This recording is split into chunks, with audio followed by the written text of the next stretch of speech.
Hello दोस्तों, कैसे हैं आप लोग। आज मैं आप लोगों के लिए एक नई स्टोरी लेकर आया हूँ। उम्मीद करता हूँ आप लोगों को स्टोरी जरूर पसंद आएगी। तो चलिए शुरू करते हैं। मेंढक और भैंस की कहानी। एक मेंढक अपने 3 बच्चों के साथ जंगल में नदी किनारे रहता था। उन चारों की दुनिया जंगल और नदी तक ही सीमित थी। बाहरी दुनिया से उनका कोई वास्ता नहीं था। खाते पीते बड़े आराम और मजे से उनका जीवन कट रहा था। मेंढक हृष्ट-पुष्ट था। उसके बच्चों के लिए वो दुनिया का सबसे विशालकाय जीव था। वो रोज उन्हें अपनी बहादुरी के किस्से सुनाता और उनकी प्रशंसा पाकर फूला नहीं समाता था। एक दिन मेंढक के तीनों बच्चे घूमते घूमते जंगल के पास स्थित एक गांव में पहुंच गए। वहां उनकी दृष्टि एक खेत में चरते हुए भैंस पर पड़ी। इतना विशालकाय जीव उन्होंने पहले कभी नहीं देखा था। वे कुछ डरे, किंतु उसकी विशाल काया को देखते रहे।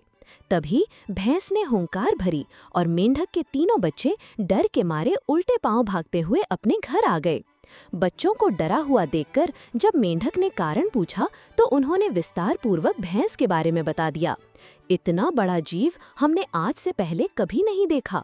हमें लगता है दुनिया का सबसे विशालकाय जीव आप नहीं, वो है। अपने बच्चों की बात सुनकर मेंढक को बुरा लगा। उसने पूछा, वो जीव दिखने में कैसा था?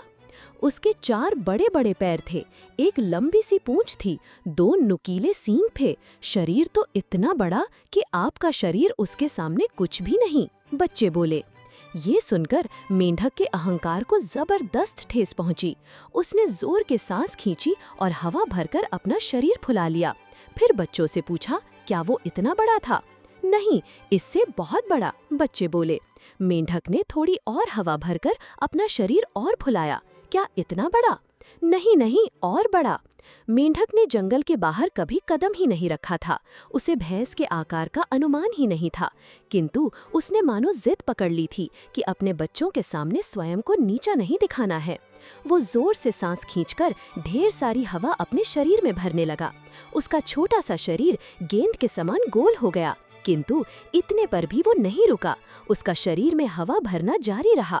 उसने इतनी सारी हवा अपने शरीर में भर ली कि उसका शरीर वो संभाल नहीं पाया और फट गया। अपने अहंकार में मेंढक के प्राण पखेरु उड़ गए। सीख: अहंकार पतन का कारण है। तो बच्चों, आपको ये कहानी कैसी लगी हमें कमेंट करके ज़रूर बताइएगा। और हाँ, क्या आप लोगों को ऐसे बुक पढ़ना पसंद है तो मुझे कमेंट करके बताइए आपको कैसे बुक पसंद है। आप उनका टाइटल भी दे सकते हैं। मैं आप लोगों को ऐसी बुक्स बनाकर दे सकती हूँ।